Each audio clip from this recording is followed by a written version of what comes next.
بسم اللہ الرحمن الرحیم۔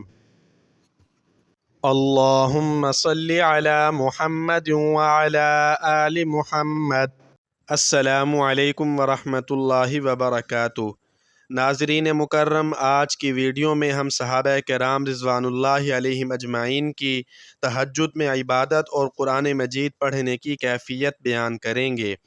تو ناظرین، صحابہ رضی اللہ عنہم کے دور میں اگر کوئی رات کے آخری پہر گلی کوچوں میں پھرتا تو اسے سارا شہر زندہ لوگوں کا شہر نظر آتا۔ اس وقت کے لوگ شب زندہ دار تھے۔ ہر گھر سے تلاوت قرآن پاک کی آواز ایسے آتی تھی جیسے شہد کی مکھیوں کی بھن بھناہٹ ہوتی ہے۔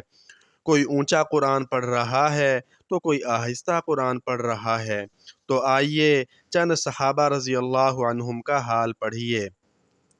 ایک مرتبہ اللہ کے پیارے حبیب صلی اللہ علیہ وسلم تہجد کے وقت مسجد نبوی میں تشریف لائے تو دیکھا کہ سیدنا صدیق اکبر رضی اللہ عنہ تہجد میں آہستہ آواز سے قرآن پڑھ رہے ہیں، اور دوسری طرف سیدنا عمر فاروق رضی اللہ عنہ بلند آواز سے قرآن پڑھ رہے ہیں۔ جب فجر کی نماز کے بعد دونوں حضرات بارگاہ نبوی میں حاضر ہوئے تو آقا نامدار صلی اللہ علیہ وسلم نے حضرت ابوبکر صدیق رضی اللہ عنہ سے پوچھا کہ تم قرآن پاک آہستہ کیوں پڑھ رہے تھے؟ تو انہوں نے عرض کیا کہ یا رسول اللہ صلی اللہ علیہ وسلم، میں اس ذات کو سنا رہا تھا جو علیم بذات الصدور ہے، یعنی وہ تو دلوں کے بھید جاننے والا ہے، تو مجھے اونچا پڑھنے کی کیا ضرورت ہے؟ پھر نبی کریم صلی اللہ علیہ وسلم نے حضرت عمر فاروق رضی اللہ عنہ سے پوچھا کہ تم اونچا کیوں پڑھ رہے تھے؟ تو انہوں نے عرض کیا کہ اے اللہ کے نبی صلی اللہ علیہ وسلم، میں سوئے ہوئوں کو جگا رہا تھا اور شیطان کو بھگا رہا تھا۔ پھر نبی کریم صلی اللہ علیہ وسلم نے حضرت ابوبکر صدیق رضی اللہ عنہ سے فرمایا کہ تم کچھ بلند آواز سے پڑھا کرو، اور حضرت عمر فاروق رضی اللہ عنہ سے فرمایا کہ تم کچھ آہستہ آواز سے پڑھا کرو، یعنی دونوں معتدل درمیانی آواز سے قرآن مجید پڑھا کرو۔ ایک صحابی رضی اللہ عنہ کے بارے میں آتا ہے کہ وہ تہجد میں قرآن مجید پڑھتے رہے، دعائیں مانگتے رہے اور روتے رہے۔ صبح کو نبی کریم صلی اللہ علیہ وسلم نے فرمایا کہ رات تمہارے رونے نے فرشتوں کو بھی رلا دیا۔ اللہ اکبر! کیسا اخلاص تھا ان حضرات کے رونے میں۔ آئیے ایک اور واقعہ پڑھیے۔ ایک صحابی رضی اللہ عنہ اپنے گھر تہجد کی نماز پڑھ رہے ہیں۔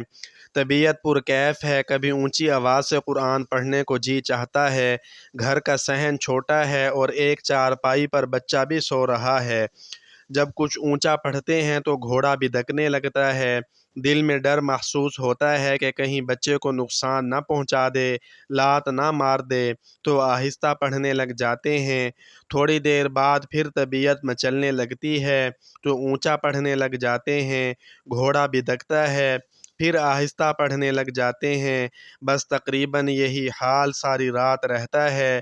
جب انہوں نے صبح کے وقت دعا کے لیے ہاتھ اٹھائے تو آسمان پر نگاہ پڑی تو کیا دیکھتے ہیں کہ کچھ روشنیاں ان کے سر کے اوپر سے تیزی کے ساتھ آسمان کی طرف جا رہی ہیں۔ حیران ہوئے کہ آخر یہ کیا ہے۔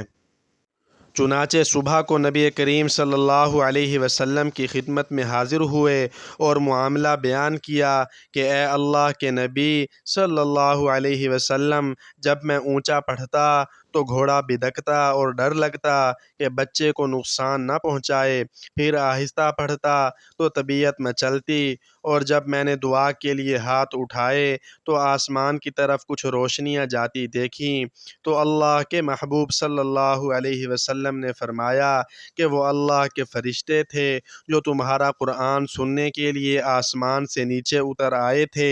اگر تم اونچی آواز سے پڑھتے رہتے تو آج مدینہ کے لوگ ان فرشتوں کو دیکھ لیتے۔ اللہ اکبر! یہ تھا ان کا اخلاص کہ جب وہ قرآن پڑھتے تو سننے کے لیے فرشتے اتر آتے تھے۔ حضرت عثمان غنی رضی اللہ عنہ کے بارے میں آتا ہے کہ وہ بعض اوقات وتر کی ایک رکعت میں پورا قرآن مجید پڑھ لیا کرتے تھے۔ اسی طرح حضرت عبداللہ بن زبیر رضی اللہ عنہ کے بارے میں آتا ہے کہ وہ اکثر رات کو ایک قرآن پاک پورا فرما لیا کرتے تھے۔ ناظرین، اس طرح کے بے شمار واقعات صحابہ رضی اللہ عنہم اور تابعین کے کتب حدیث و تاریخ میں ملتے ہیں، مگر افسوس کہ آج کا مسلمان ان واقعات پر عمل تو کیا کرتا، بعض تو ان واقعات کے سچا ہونے پر بھی شک کرتے ہیں۔ مگر یاد رکھیں کہ جس چیز کی تڑپ لگ گئی ہو یا جس چیز کا چسکا پڑ گیا ہو، وہ کام انسان جتنا بھی کر لے، نہ تو وہ تھکتا ہے نہ اکتاتا ہے۔